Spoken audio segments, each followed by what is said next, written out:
Warning. Tomb of Annihilation spoilers ahead. We rejoin Zayli the Ranger, Nala the Druid, Torin the Paladin, Barakas the Rogue, Zandala, Orvex, and Boblia in a passageway, where carved birds soar across the walls.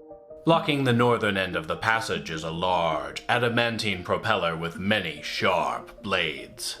Suspicious duck! Nala intently glares at the floor and the fan blades until she notices small scrapes on the wall, indicating the floor between the party and the fan is one large pressure plate. Maybe this is just a dead end. No such thing for a druid.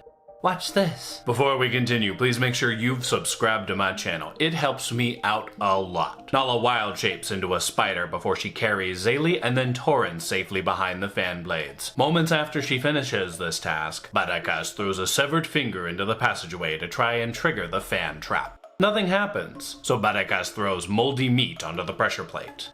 Again. Nothing happens. Do you always carry rotten meat on you? It wasn't rotten when Barakas picked it up. Barakas, stop throwing things in the pressure plate, please. I suppose that's fair. Things do spoil quickly out here. Barakas has dreams of carving meat off an animal whenever Barakas gets hungry. Why don't you use some salt? Salt? Yeah, you could make some meat jerky. Torin, this guy is a genius. Do you want to tell Asarak we're here? If not, keep it down! Barakas will keep putting things on the pressure plate until something happens. Though, instead of putting more things on the pressure plate, Barakas pulls out his accordion and starts playing.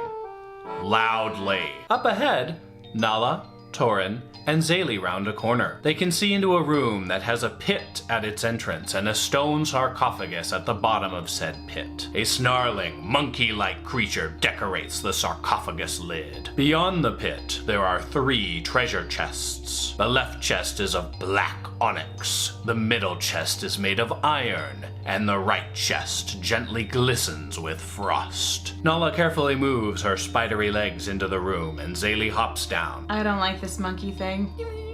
Moa doesn't like the monkey guy.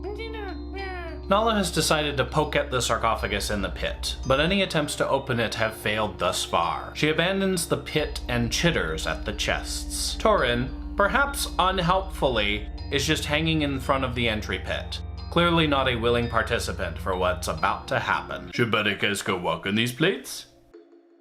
Nah, Barakas will keep throwing things on it. Barakas proceeds to throw many items onto the pressure plate. Small metal bits and bobs, more rotten fingers, rotten steaks he has harvested off of various creatures, etc., until he finally puts enough weight on the pressure plate. The plate depresses, causing the adamantine fan to whirl slowly. The fan quickly picks up speed, crescendoing into a roar as it sends all the items on the pressure plate flying into the pit just beyond the balcony. The metal bits and bobs make an ungodly amount of noise as they smash into seemingly everything on their way down. Uh-oh. Barakas doesn't know what to do now. Below Barakas, There is a loud sound of clanking, and Barakas can see 7 figures in plate armor rapidly converging on his position. back in the sarcophagus room, Zayli examines the onyx chest. There is no key nor keyhole on the outside, but when she looks inside the chest, she sees the key firmly set into a lock. Zayli tries to remove the key, but it doesn't budge. The keys turn on the inside only. Great. Zayli gets inside the chest, closes the lid, and turns the key. The key comes loose, and Torin hops down into the pit Nala recently vacated and presses a button that has appeared on the sarcophagus. Zayli instantly feels her life force start to leave her body as she is hit with the effects of a disintegration spell. She steals her resolve and, thanks to her inspiration, resisted the effects. The lid is now unlocked, and Zayli hops out. That motherfucker. Zayli heads to the iron chest and with a sigh, goes inside. Torin, you're on for healing me when something goes wrong. Okay, just keep turning the keys. We may be getting somewhere. Valinor, help us. Zayli closes the lid on the iron chest and turns the second key. Torin punches the new button, and all of Zayli's non-magical metal items immediately turn into worthless rust. Well, that's nice. Torin, you owe me some arrows too. Just one left. Zayli resentfully ducks into the chest, glistening with frost. repeating the key turning process. She takes a massive amount of cold damage, but the sarcophagus in front of Torin suddenly breaks open. An undead Sioux monster jumps at Torin, ready to rip off the latter's face. Torin picks up a dark mace that has rolled to his feet, and red smoke seethes from the head of the mace, forming the outline of a monkey with a long tail. With a roar, the smoky apparition leaps at him, screaming, "Let me in!" The sounds of combat bring everyone back to their senses. Barakas is screaming quite loudly from the other room.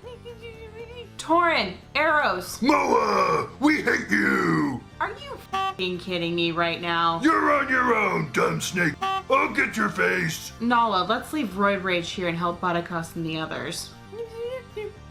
Barakas has nobly positioned himself in front of Zandala, Orvex, and Moblia. He has an epiphany, ties his hempen rope to an arrow, waiting for his opportunity. Just as the plate-armored flesh golems are at a bottleneck in their approach, he fires an arrow into the foremost one, trying to pull it over the ledge. Please, don't hurt me. Orvex, don't stand on the pressure plate or you'll go flying. Barakas has this handled. And stand still while you're at it, Barakas. I'll set the back ones on fire. Barakas. Barakas is trying to pull him off the ledge, but he spends too much time in the gym. What's a gym? It would take too long for Barakas to explain. Thankfully, Nala and Zaylee arrive. Nala saw Barakas try to pull a flesh golem off the balcony and got an idea herself. Zaylee hops off Nala's back as the latter ducks under the balcony. Nala proceeds to ambush the flesh golems as they get near enough to Barakas to attack. She wrestles with one of the flesh golems and flings them backwards over the ledge before she retreats down, waiting to strike again. Nala, these guys hurt when they punch Barakas. Barakas, give me some of your arrows and I can help kill them. Here, Zaylee, have one of Barakas's infected arrows. Just don't touch the tips. Oh, gross. Why, Barakas? Just why? Barakas likes making his arrows dirty so they can spread disease. This particular fight was made grueling by the fact that Barakas only ever gave Zaylee one arrow at a time despite her multi-attack, and the party rolled very low on most of their attack rolls. Torin eventually roid raged his way out of the pit and made himself somewhat useful, casting offensive spells from where he was stuck. Once most of the golems were thrown off the balcony and the rest were killed, Stupid paladin. Give me those arrows! I'll give you an arrow in your face! Ah!